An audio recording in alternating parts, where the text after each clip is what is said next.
On Iran, Mr. President, have you had any conversations with Iran in the last few days, and are you planning on any?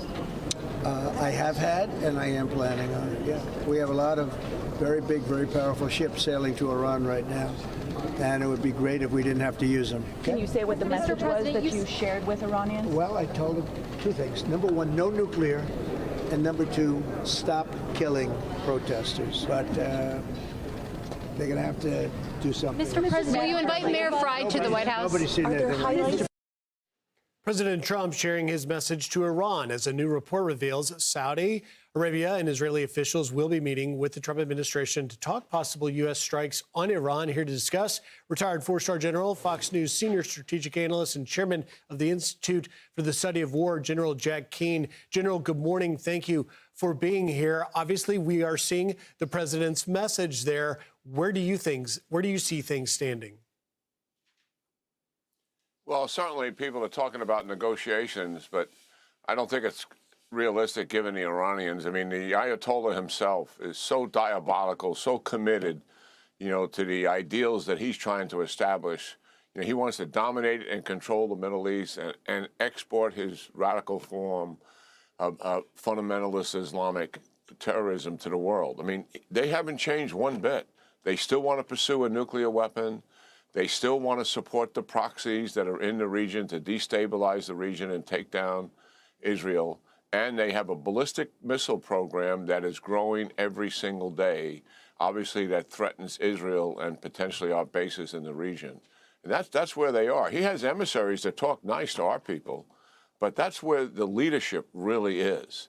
And they've been like this for 45 plus years. I mean, I got to give them this. They have been consistent throughout that time frame.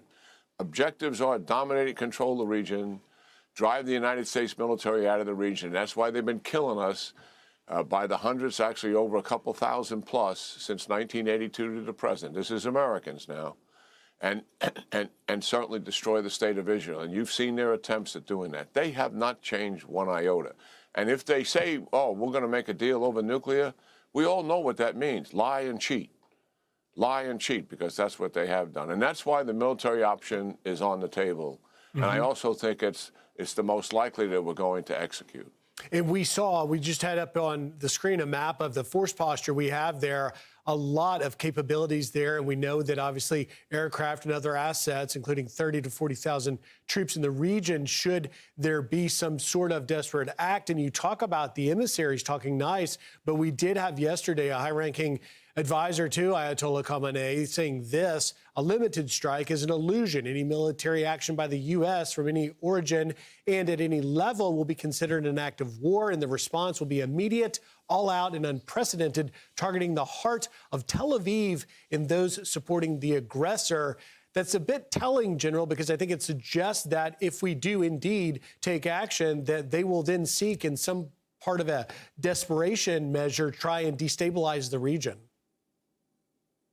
Yeah, certainly. I mean, yeah, that kind of rhetoric shouldn't surprise us. I mean, but when you look at the hard, cold facts here, Iran has never been weaker than they are right now in their entire history since this regime took power in 1980, politically, economically, and militarily.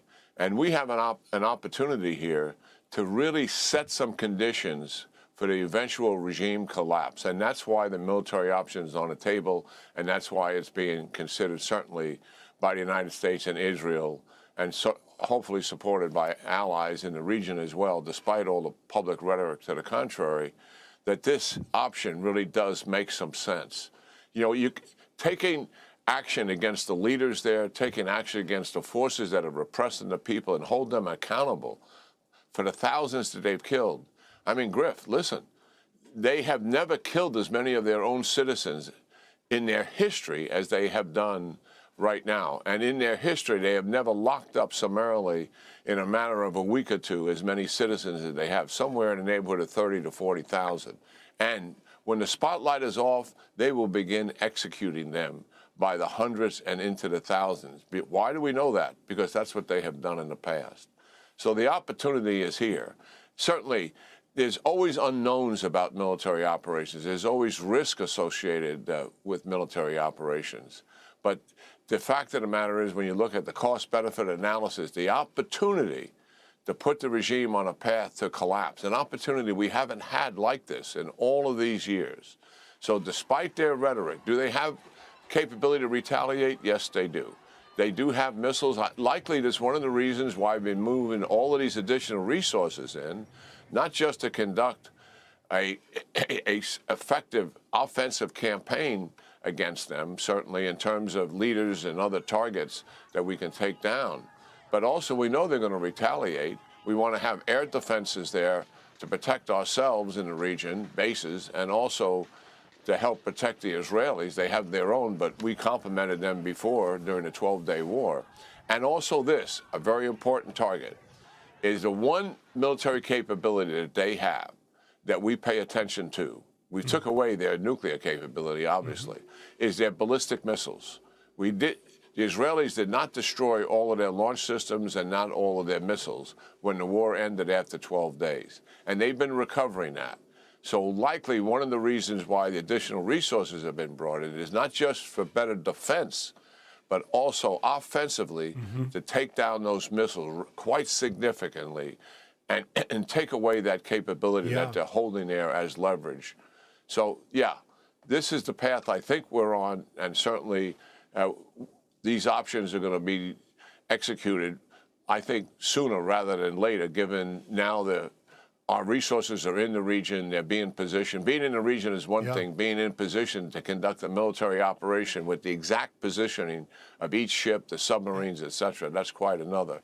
And I'm assuming that is what has taken place. And at a time when, as you point out so rightfully, General, that the regime has never been weaker, the fall of a regime that has reigned terror since 1979, that would be so historic. General Jack Keane, thank you for taking time. Great insight. Have a great weekend.